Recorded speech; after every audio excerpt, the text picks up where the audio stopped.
Well, good morning, YouTube.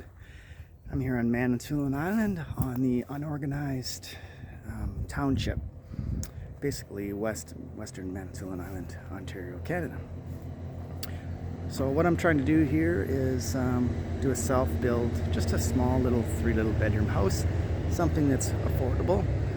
Found this little chunk of land right beside the highway, so I figured there won't be too much problem getting hydro in here, which was a success. So first thing you do is apply to the Manitoulin Planning Board to get a letter of compliance, which is basically where you're going to build your property, the measurements, you fill out their forms, you pay, I think it was $100. So I was successful on that. I got my I got my letter of compliance, so great. Next step is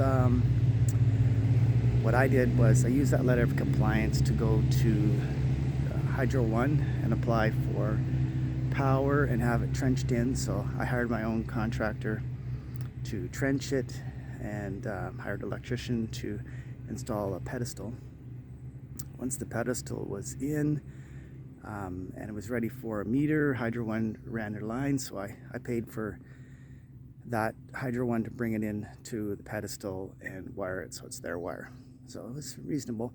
However, I'm now learning that Hydro One charges $70 a month whether you use their electricity or not. So because you're in a rural area, the delivery fee is $70 whether you use your hydro or not. But we will definitely use it until we can figure out a solar solution. Anyways, so I got a well dug with that letter of compliance. What else did I do? Oh, I got a driveway. Applied for the MTO and put in a culvert, even though there's no way in hell that there will ever be any water into that culvert unless I throw a cup of water under it, because just the way that the land is laid out here. So I've got well, actually, let me just show you what's going on here. All right, so way up there, about 5 feet up, so that's the highway over there, and I got a short little driveway. And then when I was getting my driveway put in, I decided to expand my parking area because that's pretty small over there. So anyways, I expanded my parking area and put a tool shed and my temporary eating and sleeping quarters. So that's what I've done because I'm building myself and I can't be going back to Southern Ontario every night to sleep because it's a 7-hour trip one way, right? Anyway, so that's what I got set up there. And I asked the electrician to put a 30 amp 110 circuit for my RV so that I can have lights and charge my batteries and whatnot on the RV. In my tool shed, I didn't put any windows, but I just put a door with a lock there so I could secure all my critical tools, because there is break-ins apparently occasionally. People lose stuff, but I haven't had anybody really come on the property except one person blew through my no trespassing signs and I caught him on camera. So apparently he was looking for his parcel from Canada Post on my property. Okay. Anyways, so the next thing was to do the foundation.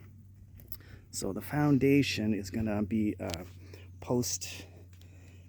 pier foundation. So what you do is on Manitoulin Island, you may run into this bedrock. It's not really hard bedrock. I could easily power through with a hammer drill. It took me maybe 5 minutes to drill one hole, or maybe even less. And then I epoxied in some, I think it was 15 mil rebar. Anyways, I got that spec from the guy that did my drawings. I don't know, he's an architect, let's say. Anyways, the house was designed to the Ontario Building Code, which was very important for the planning board here in Manitoulin Island, even though this is an unorganized township and there's no inspector needed except for electrical. So anyway, so I've got 17 posts here It's going to be going in. I suspect I might be bringing the bottom of the foundation up 4 or 5 feet. I don't think I'm going to have much flooding here. I mean, it does. I'll just tell you what goes on. As soon as you dig a hole, because there's so much clay, it just ends up to be a lake. So that's what's going on. So I got to get my, that's why I epoxied in my rebar in as soon as possible, and started backfilling slightly. Yeah, okay, I guess what I'm jumping to here is the reason why I'm coming up so high is not because I'm worried about so much flooding, but you know, there's always a possibility of flooding in the spring, because the neighbor across the street, across the highway, does have a lake in his property in the spring, and then the summer it dries up, in the winter time it just freezes.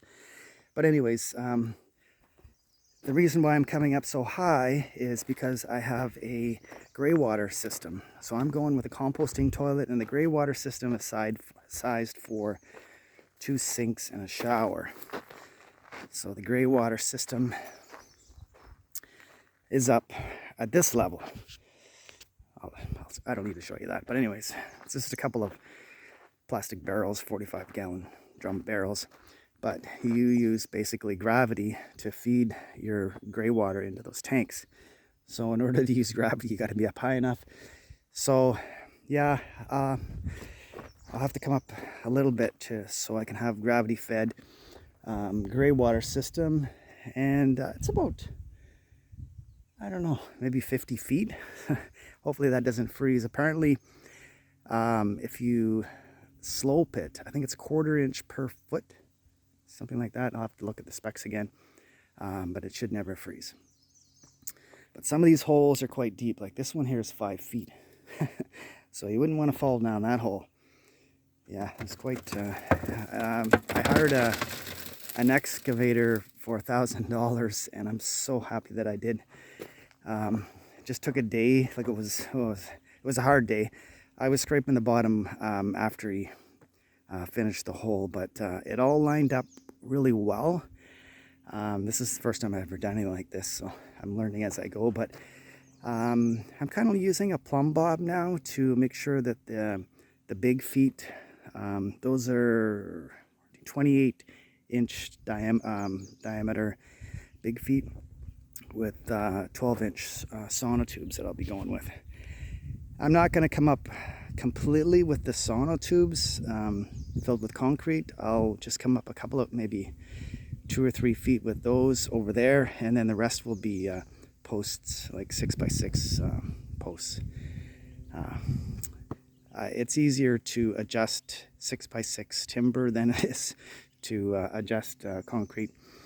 And anyways,